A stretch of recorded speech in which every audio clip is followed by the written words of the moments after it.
Shalom semua, perkenalkan nama saya Susana Pratalia Tabatinaya. Saya kelas 12B dari SMTK Bental Jakarta. Nah, hari ini saya mau membahas tentang 3 model pengambilan keputusan dalam etika Kristen. Seperti apa aja sih? Yuk sama-sama kita pelajari. Nah, teman-teman, hari ini saya akan menjelaskan tentang 3 model keputusan etis. Yang pertama ada etika tujuan, ada etika situasi, dan etika normatif. Seperti apa aja sih penjelasan dari ketiga etika ini? Yuk sama-sama kita pelajari sama-sama. Oke, teman-teman, kita akan mulai dengan etika tujuan. Jadi, etika tujuan adalah ilmu yang menyelidiki soal kaidah-kaidah, kelakuan, dan perbuatan manusia. Dan juga tidak hanya menyinggung perbuatan lahir saja, tetapi kaidah dan motif-motif perbuatan seseorang yang lebih dalam. Nah, mengapa? Dan itu juga dalam bahasa Indonesia yang tepat, kata susila etika dinyatakan sebagai kata kesusilaan. Kenapa sih kata kesusilaan?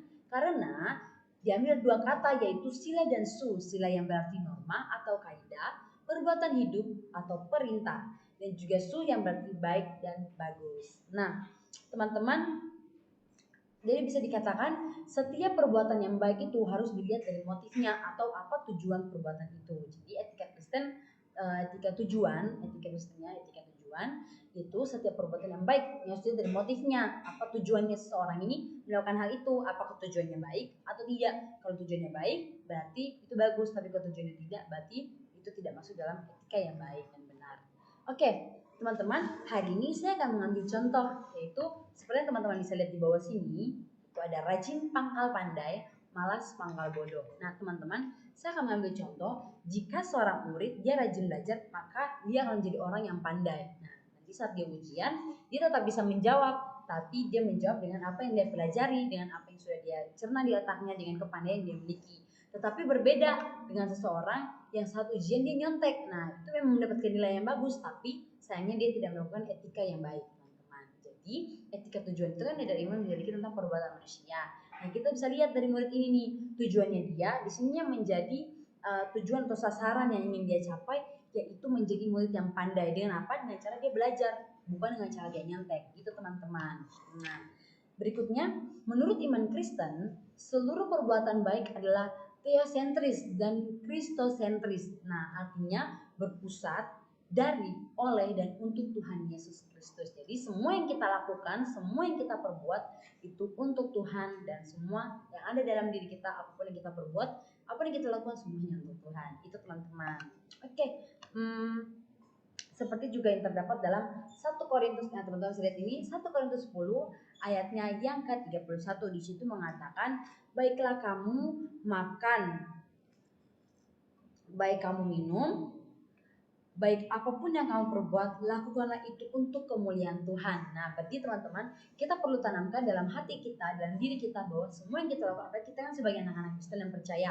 Nah, kita harus menanamkan dalam diri kita bahwa kita harus menjadi orang-orang yang melakukan segala hal untuk kemuliaan Tuhan. Oke, kita akan lanjut kepada pembahasan yang berikutnya. Nah, yang berikutnya kita akan bahas tentang etika situasi. Nah, etika situasi ini dapat diartikan dengan kebiasaan atau adat nih, teman-teman. Nah, perbuatan sangat tergantung dari situasi di mana kita sedang melaksanakan sesuatu perbuatan. Maka dari itu, teman-teman, etika situasi ini tuh sistemnya harus tetap terbuka pada setiap segi dan pandangan terhadap kenyataan. Karena etika itu selalu berhubungan dengan masalah-masalah baru. Nah, etika situasi ini selalu berhubungan dengan masalah-masalah yang baru, dan justru karena itulah ia harus menjaga jangan sampai membeku. Jadi dia harus tetap terbuka, dia harus tetap berubah-berubah gitu, harus tetap terhadap pandangan-pandangan dan lain-lainnya. Nah, saya akan kasih contoh nih, teman-teman. Kan di sini dikatakan bahwa etika situasi. Nah, teman-teman bisa lihat di bawah sini. Nah, ini teman-teman bisa lihat di bawah situ. Etika situasi yaitu perbuatan baik yang selalu berhubungan dengan masalah kekinian. Berarti suatu perbuatan baik yang berhubungan dengan masalah-masalah yang baru terjadi. Nah, saya kasih contoh nih, teman-teman. Misalnya, akhir-akhir ini kan kita sering mendengar dan kita juga mendengar kabar tentang teman-teman kita yang di NTT nih, lagi dalam bencana alam. Mereka sedang mengalami bencana alam. Nah, etika yang harus kita lakukan sebagai umat Kristen ya tentunya kita harus memberikan mereka bantuan, kita berikan mereka bantuan seperti apa yang sedang mereka butuhkan, seperti mungkin mereka membutuhkan selimut, membutuhkan kain, membutuhkan baju, makanan, ataupun sembako dan bahan-bahan masakan ataupun yang lain-lainnya. Nah, itu kan sesuai dengan situasi yang terjadi. Jadi kita melakukan hal yang baik sesuai dengan masalah yang sedang terjadi saat itu juga, dengan keadaan yang sedang terjadi. Nah, teman-teman, maka itu era globalisasi itu berdampak krisis dan menimbulkan problematika dalam masyarakat. Nah, jadi kita tuh harus tetap ini ya teman-teman, harus tetap makin memahami situasi yang sedang berkembang, karena kan kita tahu era kita apalagi sekarang kita kan lagi dalam masa pandemi seperti ini, itu kita sangat berkaitan atau bererat banget sama sosial media kan, dengan internet dan dengan jaringan-jaringan lainnya. Nah, maka itu era globalisasi dapat berdampak krisis menimbulkan problematika dalam masyarakat.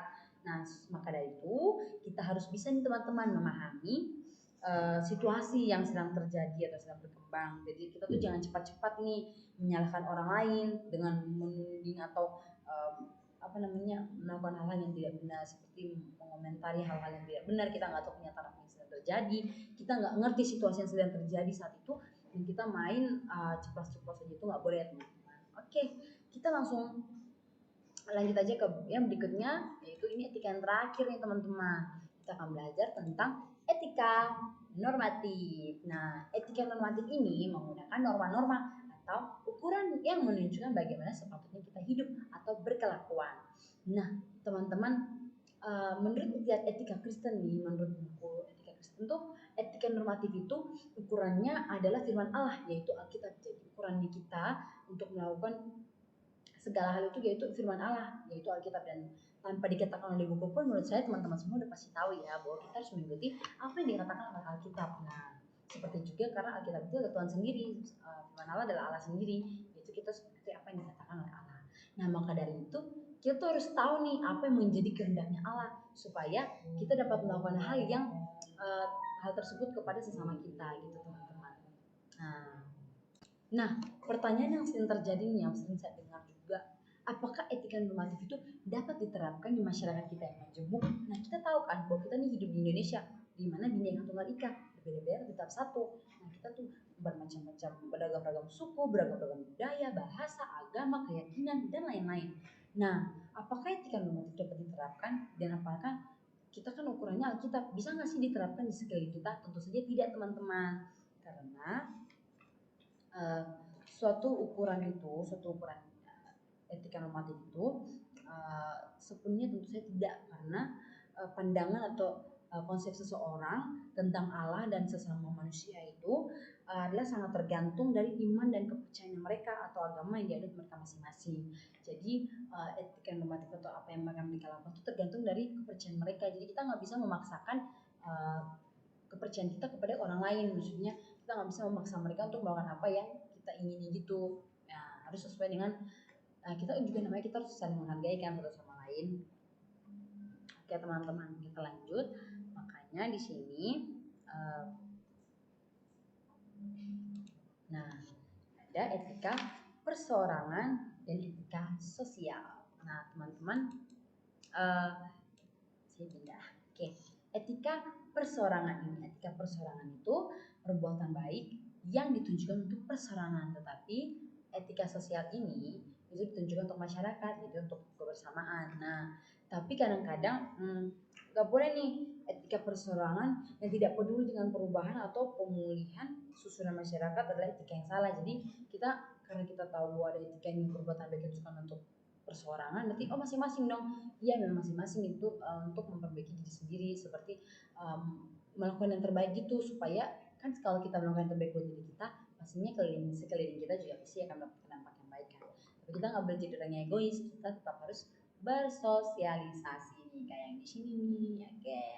Nah, maka dari itu semua yang kita lakukan itu harus didasari oleh kita sendiri. Semua yang kita lakukan itu teman-teman harus didasari oleh ini kasih, karena kehidupan orang Kristen adalah didasari oleh kasih, karena nilai-nilai kasih harus benar-benar meresap di dalam kehidupan kita sebagai umat Kristen. Apalagi kita nih anak-anak muda nih, teman-teman semua harus belajar untuk hidup dalam kasih, karena itu yang Tuhan inginkan. Karena perbuatan Kristus harus bercudikan kasih dong, karena kita kan anak-anak Kristus, jadi kita harus hidup dalam kasih supaya saat kita melakukan kata-kata yang kita keluarkan, perbuatan yang kita keluarkan itu tidak menyakiti orang-orang di sekitar kita.